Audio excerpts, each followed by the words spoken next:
And as the football season comes around, it's the easiest way of kind of selling what happened in this game. It wasn't more that Iowa State won this game. It was more that Kansas State lost it.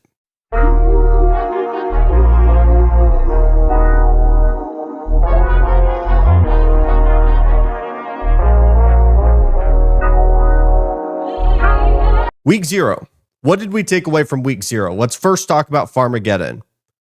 Iowa State, Kansas State, a rivalry game that should be played every single year. That was a point of discussion as it will stop in 2027. Was once again a fantastic game.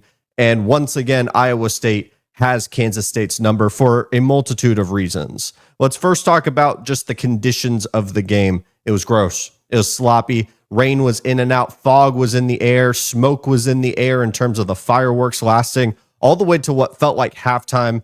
You had 4 total fumbles in the first half. It was ugly football, and that's the best type of football in my opinion. I am one that can enjoy, a clean game. Refs don't get in the way, but I can also enjoy some real rough football where it's truly out of the player's hands in terms of just not being able to catch the football because it's pouring down rain that bad. People are slipping. It was ugly for that first half, to say the least.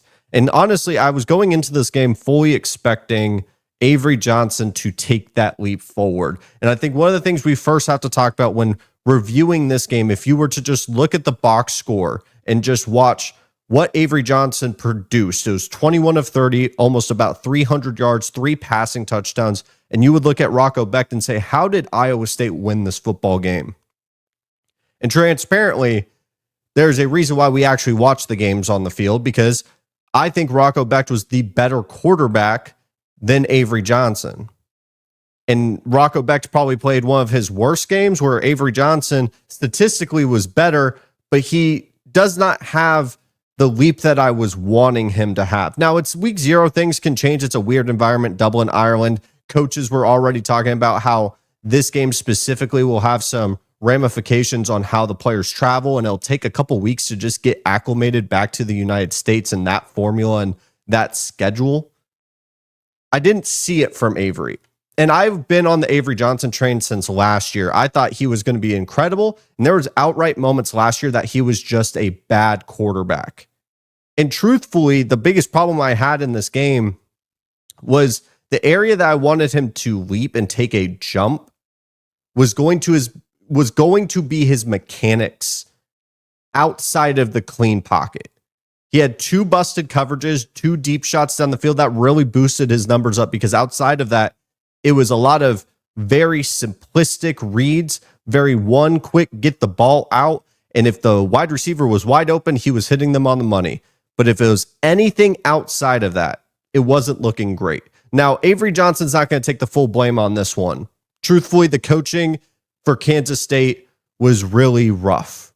And before we dive into what they did wrong, because I think the best way to sum up this game was Kansas State lost this game and Iowa State just stuck around long enough to take it from them, because it was more, I hate doing this notion, but as the football season comes around, it's the easiest way of kind of selling what happened in this game. It wasn't more that Iowa State won this game. It was more that Kansas State lost it.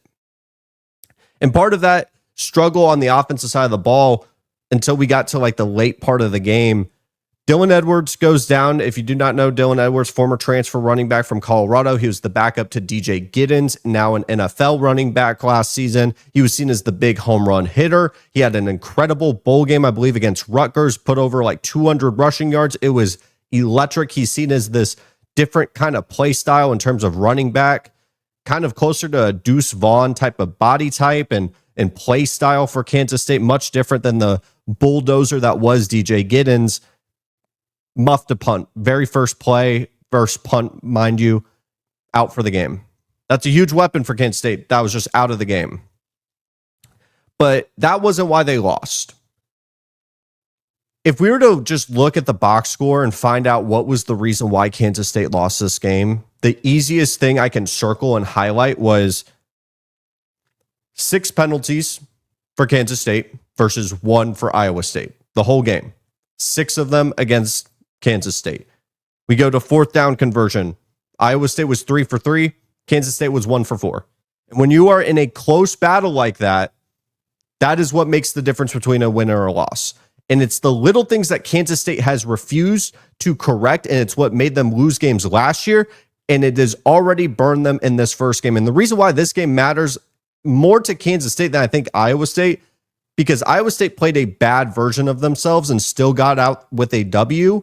Kansas State, lost a home game because they said it on the commentator team. This was a home game for Kansas State that they do not have for the rest of the season. They already lost one of those, and now they have a conference loss.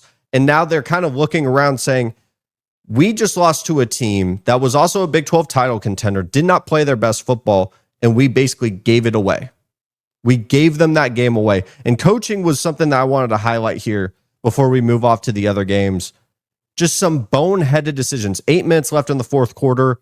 You're on your own 30. I believe it was a 4th and 3, 4th and short. You go for it, giving short field position for Iowa State, which ended up making it just too far in arm's reach. And then on the flip side, Iowa State in enemy territory goes for it instead of kicking the field goal, which would have put them up 6, keeping the door open for Kansas State, who has been able to get a couple of explosives in previous drives, which has been the kryptonite of that 3-3-5 defense that Iowa State loves to run, is there's a ton of explosives that do get allowed.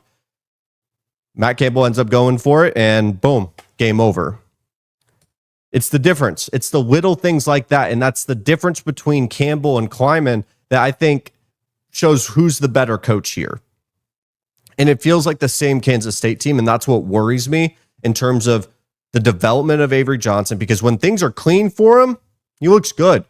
He still has a high school level release, and I don't want to get into the granular of that, but when things look clean, he's able to move with his legs. I'm surprised they didn't use his mobility a little bit more in this game, especially once they lost Dylan Edwards.